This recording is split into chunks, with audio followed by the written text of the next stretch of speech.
Welcome back to guys. आज मैं आप लोगों के लिए लेकर आ चुका हूं जो हिंदी का सेट है आप लोगों का, उसका बिल्कुल रियल पेपर टाइप लेकर आ चुका हूं, जिसके सारे एमसीक्यूज आप लोगों के मतलब क्या पूरे हिंदी के आप लोगों के एमसीक्यू जितने भी होने वाले हैं वो इस वीडियो में मैं कंप्लीट करवाने वाला हूं। तो आप लोगों को चिंता नहीं लेनी है, आप लोगों को वीडियो को एंड तक देखना है और एंड तक देखते रहना है आप लोगों को इस वीडियो को। चलिए तो मैं आप लोगों के लिए लेकर आ दूंगा, ठीक है। ओके, तो सबसे पहले क्वेश्चन आप लोगों को क्या पूछा गया है कि प्रयोगवाद का प्रारंभ कब से माना गया। तो प्रयोगवाद का प्रारंभ कब से माना गया मैं बता दूं। तो प्रयोगवाद का प्रारंभ माना गया है सन 1947 से। एंड फिर आप लोगों को आता है कृष्ण के क्या है, कृष्ण की संगीत में रहकर भी मतलब संगीत संग में रहकर भी उनके प्रेम से कौन अछूते हैं, वो थे उद्धव जी। एंड फिर है विभाव अनुभाव व्यक्तिचारी संयोग दृढ़ निष्पात की यह परिभाषा किसने दी थी। तो भरत मुनि ने ये दी थी। और फिर स्वयं प्रकाश जी जो किस पत्रिका का संपादन करते थे, तो वसुधा का करते थे।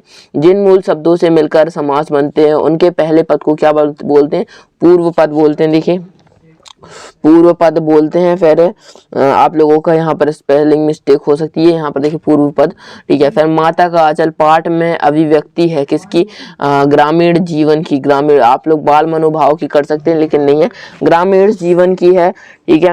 एंड फिर आप लोगों का आता है राम लक्ष्मण परशुराम संवाद।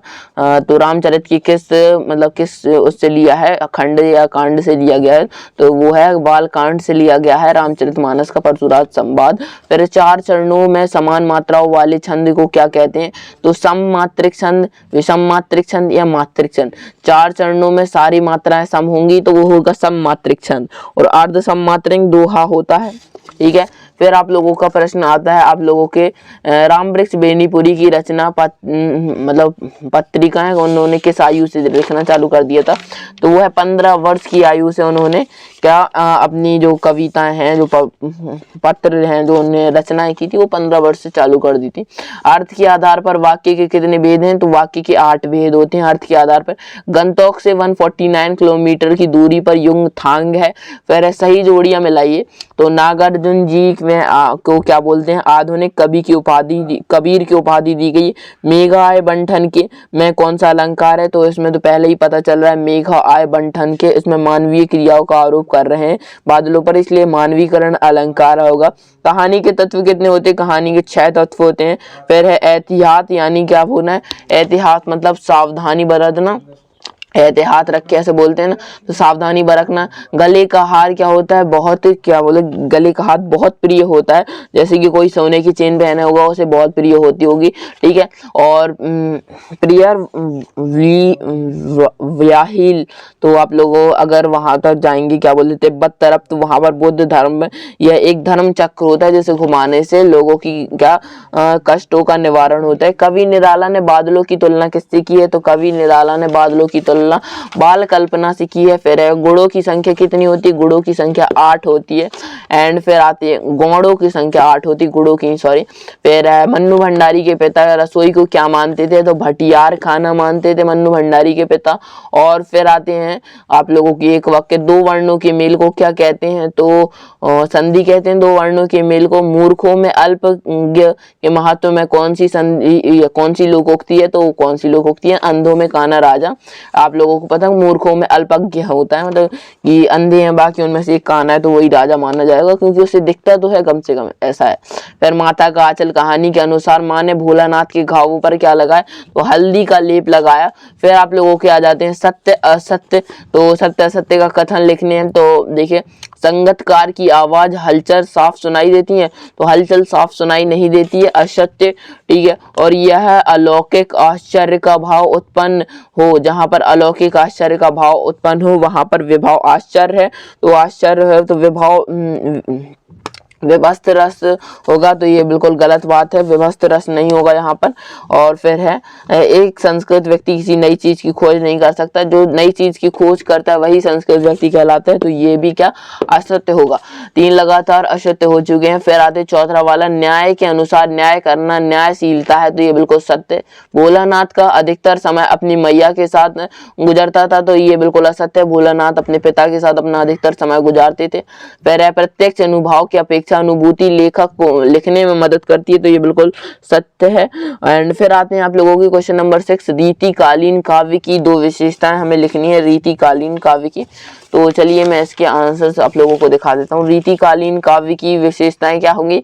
भक्ति व लोक चित्रण और मुक्तक छंद की अधिक प्रधानता, ठीक है। और फिर प्रयोगवादी काव्य में विशेषता प्रयोगों की अधिक प्रधानता, और यहाँ पर भी यही आप लोगों को कॉपी पेस्ट कर देना, मुक्तक छंद की अधिक प्रयोग, ठीक है। फिर आप लोगों का आता है क्वेश्चन नंबर 7, सूरदास अथवा जयशंकर प्रसाद की काव्यगत विशेषताएं बिंदुओं पर लिखनी है, निम्नलिखित बिंदुओं पर लिखनी है। तो 2 रचनाएं बतानी है और कला पक्ष बताना है। तो देखिए सबसे पहले सूरदास जी की 2 रचनाएं, सूरसागर, सूरसारावली, और कला पक्ष हो जाएगा सूरदास जी लिख सकते हो यहाँ पे। सूरदास की भाषा ब्रज भाषा है। आप भक्ति काल के कृष्ण भक्ति शाखा के प्रतिनिधि कवि हैं। आपको ब्रज वात्सल्य रस का क्या सम्राट कहा गया है। आपकी काव्य श्रृंखला पूर्ण छंदबंद होती है। देखिए आप लोगों को पता है छंदबंद आप लोग लिख सकते हैं, क्योंकि ये एडिशनल हो जाएगा, आप लोगों को लिखना हो। फिर आप लोगों का प्रश्न क्रमांक आता है अथवा वाला की जयशंकर प्रसाद की लिखनी है। तो जयशंकर प्रसाद जी की 2 रचनाएं कौन कौन सी हो जाएंगी? 2 रचनाएं, एक तो हो जाएगी कामायनी जो बहुत फेमस है, और आत्मकथा जो आप लोगों के आत्मकथ्य जो आप लोगों के ही चैप्टर बुक में है, आप लोगों के ही सिलेबस में। फिर आता है कला पक्ष, उन लोगों उनका क्या है? तो जयशंकर प्रसाद जी की भाषा खड़ी बोली की थी, और ये भी एक फैक्ट है कि खड़ी बोली का पहला क्या महाकाव्य कौन सा है? कामायनी है खड़ी बोली का पहला महाकाव्य। खड़ी बोली थी, ये छायावाद के प्रमुख कवि थी। इन्होंने मानवीकरण अलंकार का प्रयोग किया है, और इन्हें छायावाद का जनक भी कहा गया है, ठीक है। फिर आप लोगों के प्रश्न क्रमांक 8 आते हैं गोपियों के अनुसार राजा का धर्म क्या है। तो देखिए क्वेश्चन नंबर 8 आप लोगों का ये है। क्वेश्चन नंबर 8 में क्या है?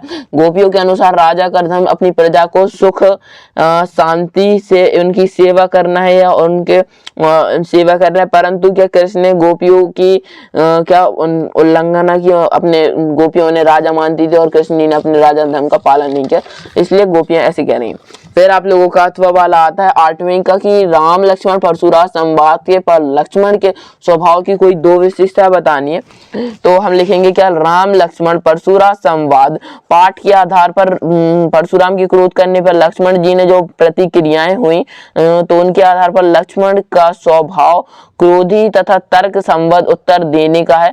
और हम ये भी लिख सकते हैं कि लक्ष्मण का स्वभाव उग्र एवं तीखे स्वभाव के भी हैं, और ये लिख सकते हैं कि जब परशुराम की क्रोध करने पर उन्हें तर्क संबद्ध क्या उत्तर दिए।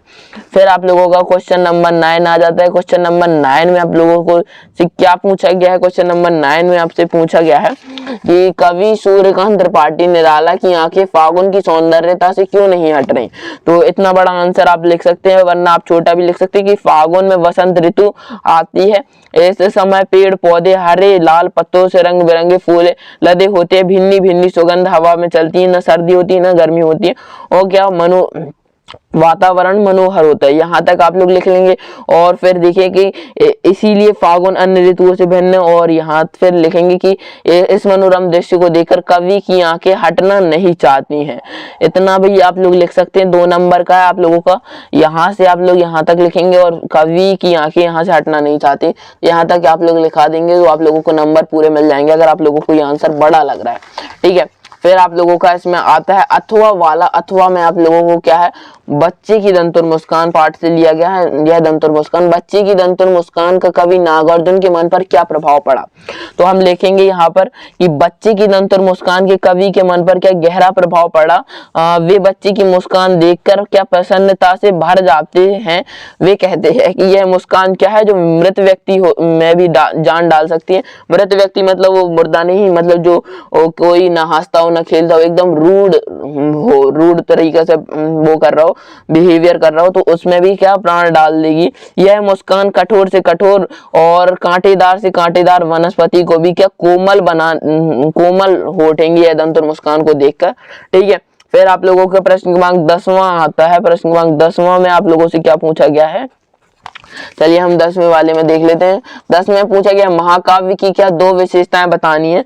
तो महाकाव्य की 2 विशेषताएं आप लिखेंगे कि महाकाव्य में जीवन का पूरा चित्रण होता है, महाकाव्य में कुल कितने 8 सर्ग होते हैं, महाकाव्य में एक या एक से अधिक छंदों का प्रयोग होता है, कई अनेक छंदों का प्रयोग होता है। और यहाँ पर आप और आगे भी लिख सकते हैं कि महाकाव्य में अनेक पात्र होते हैं और फिर भी बहुत सारे हो जाते हैं महाकाव्य के। तो फिर आप लोगों के आते हैं दोहा, विभाव और अनुभाव में 2 अंतर लिखने। तो विभाव और अनुभाव में आप 2 अंतर लिख सकते हैं। सबसे पहले आप इनकी परिभाषा लिख सकते हैं, संतृप्त स्थायी भाव जगाने वाले उत्पीड़न करने के कारण क्या विभाव कहलाता है। विभाव जो होता है उत्पीड़न करता है उससे विभाव होता है, और चेष्टा से क्या अनुभाव उत्पन्न होता है। हृदय के स्थायी भाव जागृत अथवा उत्पीड़न होने से जो आश्रय शारीरिक चेष्टा अनुभाव कहलाती है। अनुभाव विभाव कितने 2 प्रकार के होते हैं, अनुभाव 5 प्रकार के होते हैं। ये 2 आप लोगों के भेद हो गए। पहला भेद ये हो गए इनकी परिभाषा, फिर दूसरा इनके भेद होगा, ठीक है। फिर आप लोगों के आते हैं कि प्रश्न क्रमांक 11 में क्या है। 11 में आप लोगों को पूछा गया दोहा छंद की परिभाषा उदाहरण सहित बतानी है। तो दोहा एक अर्ध सममात्रिक छंद का छंद भेद है। तो इसके प्रथम और तृतीय चरण में 13 और द्वितीय और तृतीय चरण में कितने 11, द्वितीय और चतुर्थ चरण में 11 मात्राएं होती हैं, ठीक है। एंड फिर उदाहरण में हम क्या जात न पूछो साधु की पूछ लीजिए ज्ञान, मूल करो तलवार का पड़ा रहने दो म्यान। ये आप लोगों का क्या हो जाता है, एक इसका उदाहरण हो जाता है किसका दोहा छंद का। फिर आप लोगों का आता है उसका अथवा वाला कि अन्योक्ति अलंकार क्या, अन्योक्ति अलंकार की परिभाषा भी बतानी है। तो अन्योक्ति अलंकार की परिभाषा क्या होगी, जिस काव्य जिस वाक्य को मार्ग क्या स्पष्ट ना हो, जिस वाक्य का मार्ग स्पष्ट ना हो, कि जैसे कि आप लोग कहते हैं कि वो ऐसा है तो किसी का नाम नहीं ले रहे हैं, तो स्पष्ट ना हो और भावपूर्ण समझ में आ जाए उसे अन्योक्ति अलंकार कहते हैं। तो इसका उदाहरण हो जाएगा कि माली आवत देखकर कलिया करी पुकार, फूले फूले चुन लिए कल हमारी बार, ठीक है। और फिर है आप लोगों का प्रश्न क्रमांक 12 में आप लोगों से क्या पूछा गया है कि गद्य की प्रमुख विधाएं बतानी है। तो 12 के बाद के आप लोगों के जितने भी क्वेश्चंस हैं और 12 से लेके आप लोगों के जितने 4 नंबर के और 3 नंबर के सवाल होंगे वो नेक्स्ट वीडियो में हम कंप्लीट करवाएंगे। Okay bye.